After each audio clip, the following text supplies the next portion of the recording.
Si tomamos esa primera lectura y la incorporamos un poquito al misterio de lo que estábamos celebrando, de esa manifestación de Dios a los atenienses como tal. Un pueblo, si ustedes lo pueden observar, los atenienses son un pueblo que para los judíos obviamente son tenidos como el pueblo pagano, porque no son el pueblo teísta, sino politeísta, ¿no? Es un pueblo básicamente de idólatras, dentro de una perspectiva de que los griegos tenían dioses como a su gusto, ¿no? Casi como eso. Hay una cultura muy similar a la de los griegos hoy día, que es la cultura hindú. La cultura hindú, obviamente guardada las proporciones, pero con una religiosidad muy marcada, tiene millones de dioses, ¿no? Millones de dioses, no miles, sino millones. Casi que hay un dios por cada gusto, por cada persona o por cada... Es algo fuerte.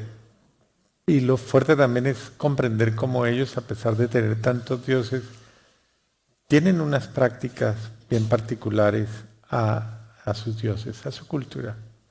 Es importante comprender que cuando una persona busca esa identidad con lo religioso, cuando una persona busca relacionarse con lo trascendente, ya esa persona está haciendo un ejercicio que es muy importante rescatar. Está a la búsqueda está buscando algo. Y claro, no sabe cómo hacerlo, entonces, pues, de alguna forma, esa persona deifica o le da cierto valor a realidades que, aunque no lo tengan, de alguna manera representan para él un soporte en su vida, un algo. Y entonces hay gente que va buscando, ni siquiera van buscando lo que a otro le funciona o lo que les genera miedo o lo que les genera de alguna manera, qué sé yo, un beneficio. Y bueno, porque lastimosamente, y esa es la realidad de muchas personas, las personas viven mucho de miedos, de inseguridades, de miedos contra el mal que alguien les pueda hacer, contra eso, como la maldad de otro. Es bien curioso, porque claro, es lógico, y sabemos que ese tipo de cosas suceden, suelen pasar y suceden, ¿no? Que las personas como tal muchas veces erráticamente o erróneamente utilizan esas figuras divinas, por decirlo de alguna manera, ¿no? O esas figuras, esas deidades, como aliados de sus guerras, aliados de sus venganzas, aliados de sus, e incluso de sus conflictos y de sus cosas. Y bueno, es una cosa bien simpática. Sin embargo, miren cómo la fe católica es una fe de una pedagogía impresionante, ¿no? Claro, no es una fe de un día. Si hablamos de una fe, es una fe que tiene una tradición. Si hablamos del contexto de Pablo, Pablo fue formado en la fe judía y era un hombre educado por la fe judía, pero era un hombre culto en la fe. No era de verdad, no era un pagano, no era un ilustrado, no era un, ¿qué? ¿Cómo se le puede decir a alguien que no es ilustrado? Bueno, la palabra es fuerte, ignorante, porque puede que haya personas que no conozcan ciertas verdades, pero no eso no los hace ignorantes, o sea, los hace... ¿Perdón? Iletrado, esa palabra es un poco más delicada.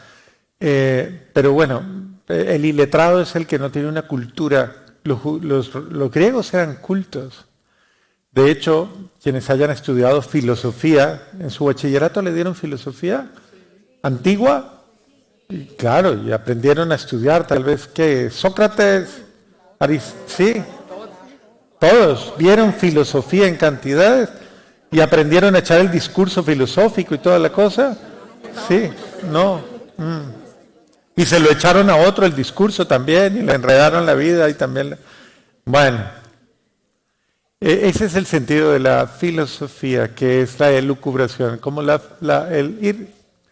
el mundo de las ideas, el mundo de los postulados, el mundo de los conceptos, el mundo de las.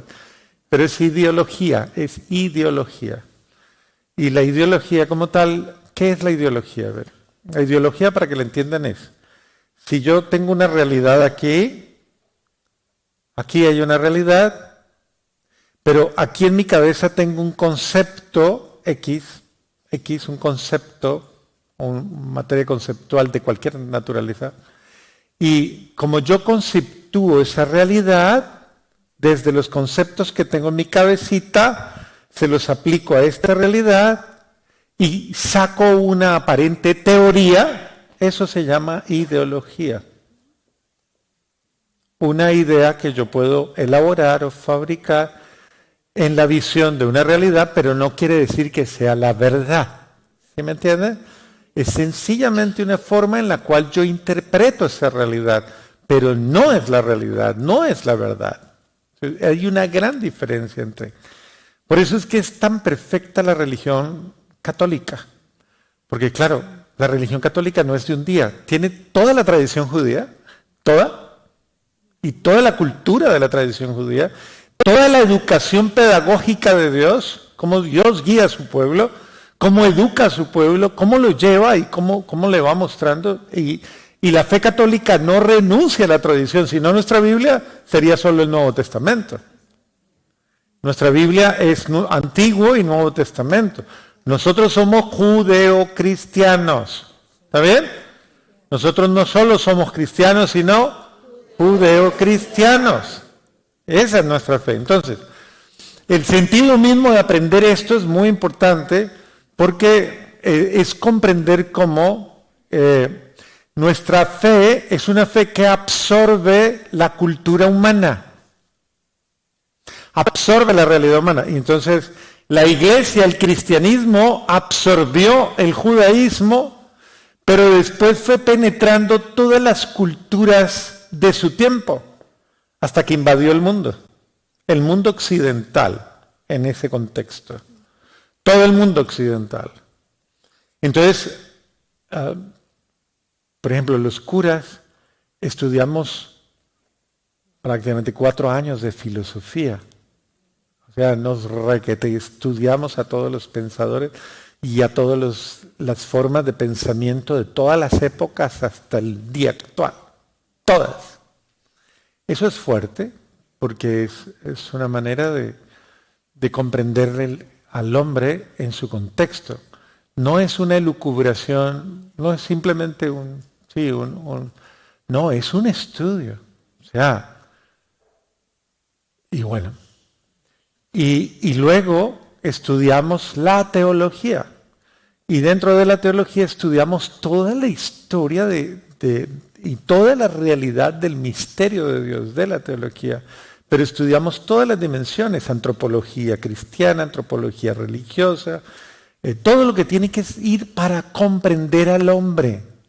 Porque esa es la idea, es comprender al hombre, comprender al ser humano.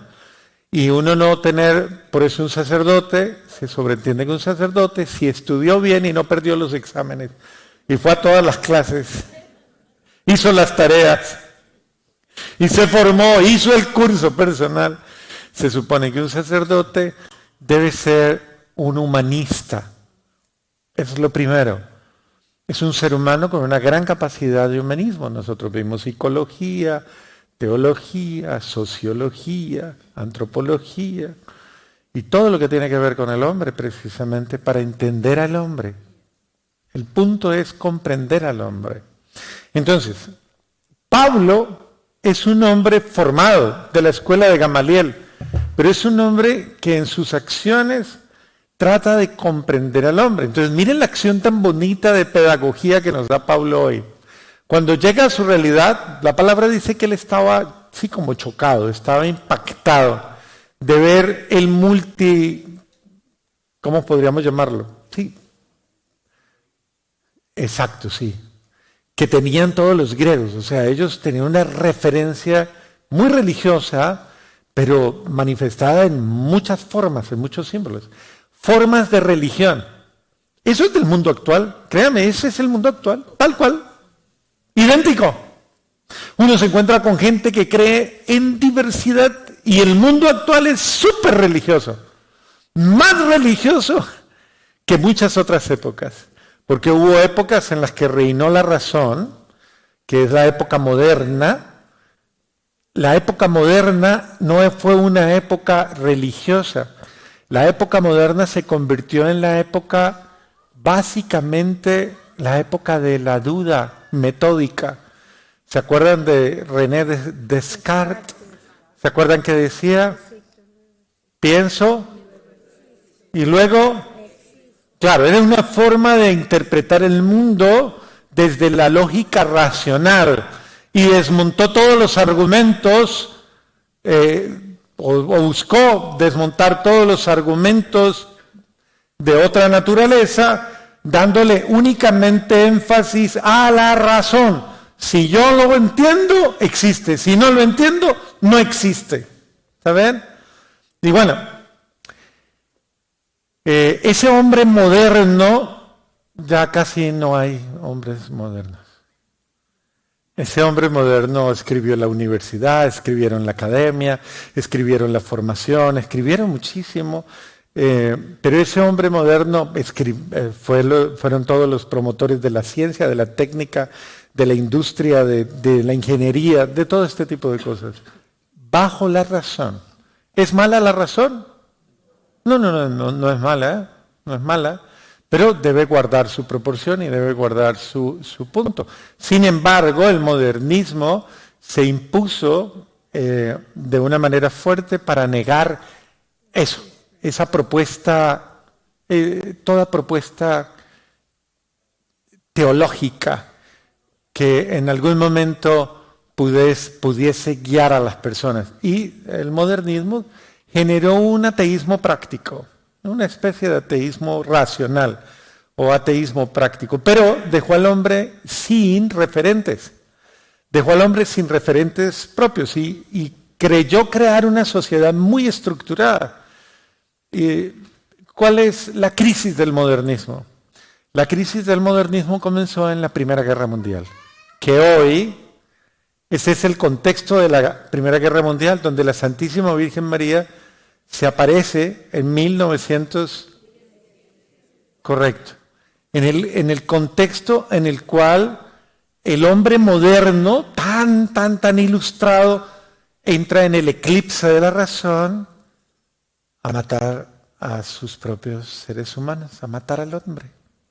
Y entonces viene la Primera Guerra Mundial, van apareciendo guerras de toda suerte hasta llegar a la Segunda Guerra Mundial y todos los totalitarismos, y todo eso reveló claramente que la razón, que en algún momento fue la base para la creación de una sociedad perfecta, se convirtió básicamente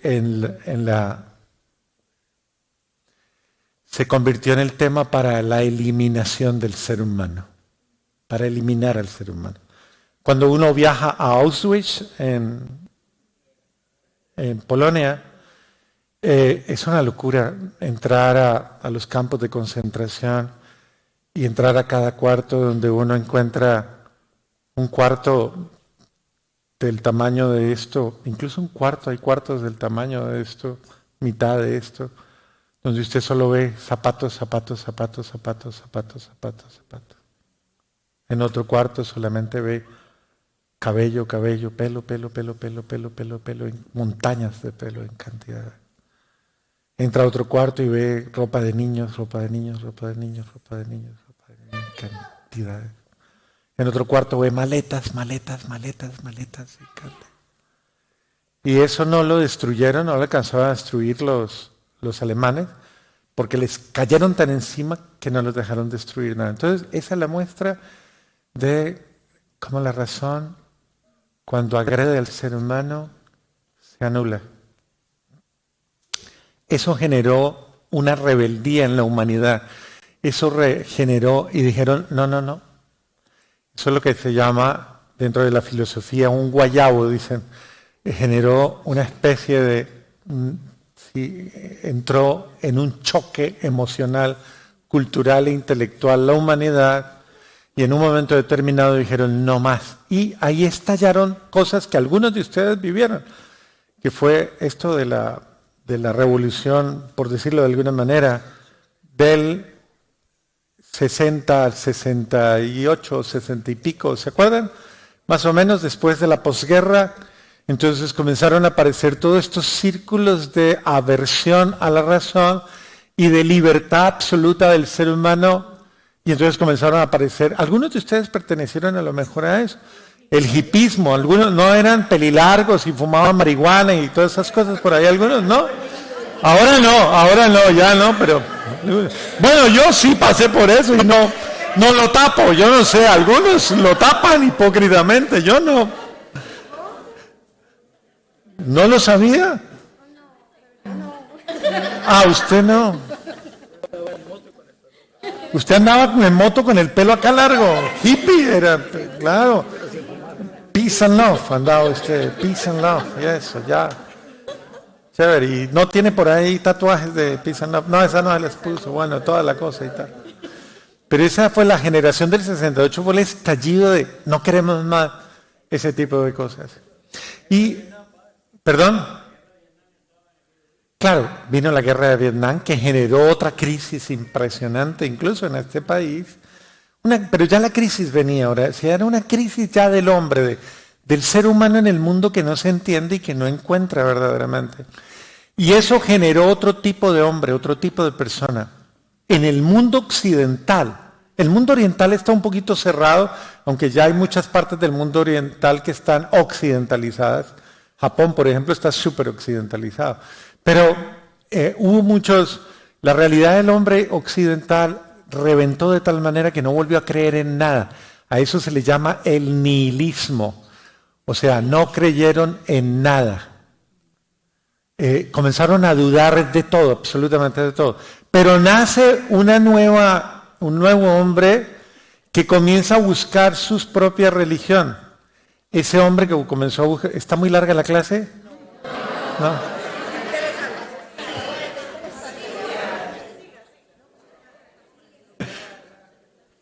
Está bien. Ese hombre que comenzó a aparecer, comenzó a crear su nueva forma de entender el mundo, su nueva forma de relacionarse con el mundo.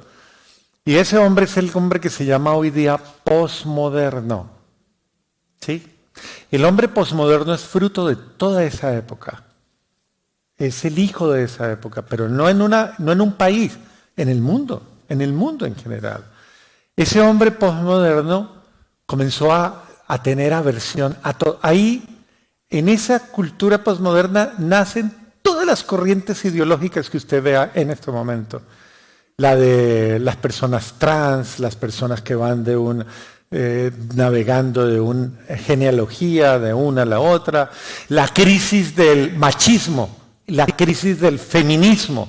Eso es eso, dudar del feminismo. Las mujeres entraban en la duda de ellas mismas, de su constitución, y se reinterpretaron.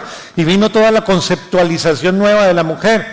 Y mucho de eso en contra del machismo craso, que atropelló, que violó, que maltrató, que abusó, que hizo por siglos. Y claro, generó acciones de reacción violenta. Esto es importante para entender la historia del ser humano. Y para comprender que ese ser humano no aparece de la nada, no es hijo de una sociedad y de una cultura pues que está en crisis.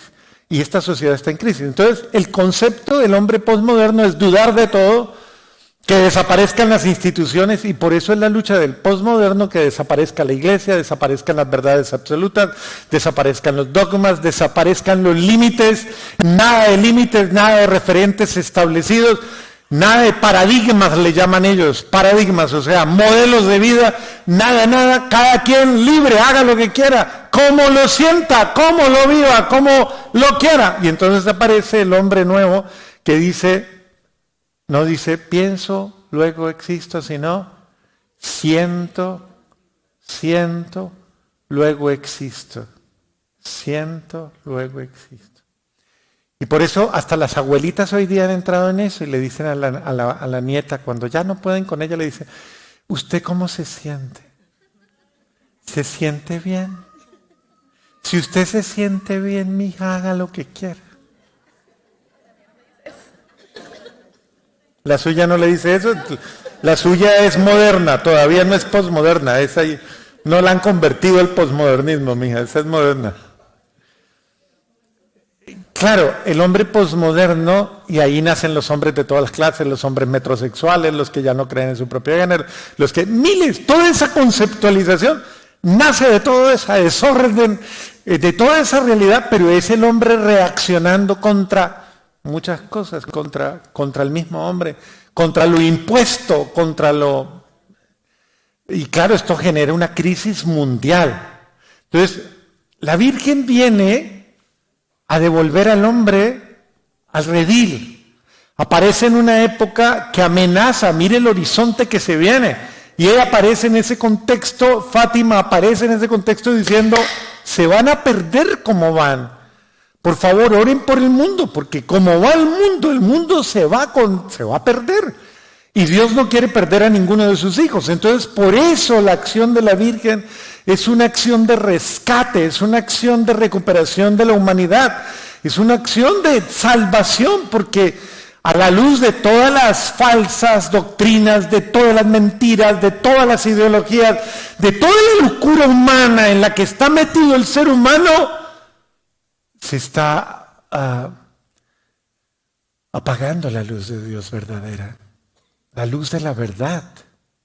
Y la gente está viviendo una mentira, algo que es falso. Entonces hay que rescatar a ese hombre de esa mentira. Y obvio, yo como sacerdote lo compruebo todos los días. La mentira en la que vive la gente, la mentira que viven incluso los católicos, la mentira en la que vive la familia, los jóvenes, todo. Es la mentira en la que vive la gente en una sociedad consumista y mercantilista en la que pues prácticamente se usa y se abusa de todos los recursos humanos y del ser humano y absolutamente de todo. Entonces, a ver, el mensaje de la Virgen es salven el mundo, salven al hombre, salven la familia, salven los niños, salven el hogar, sálvenlos, porque ¿cómo van? Se van a destruir.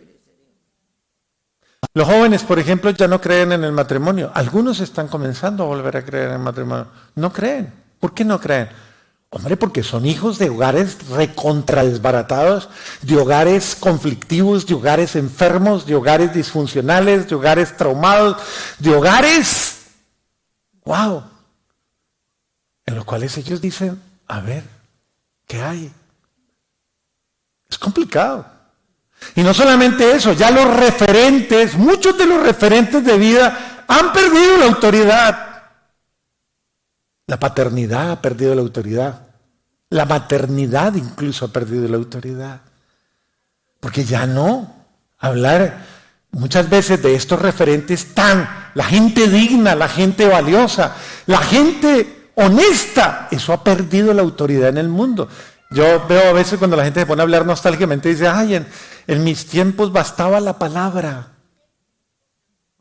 Y ya, eso ya no existe.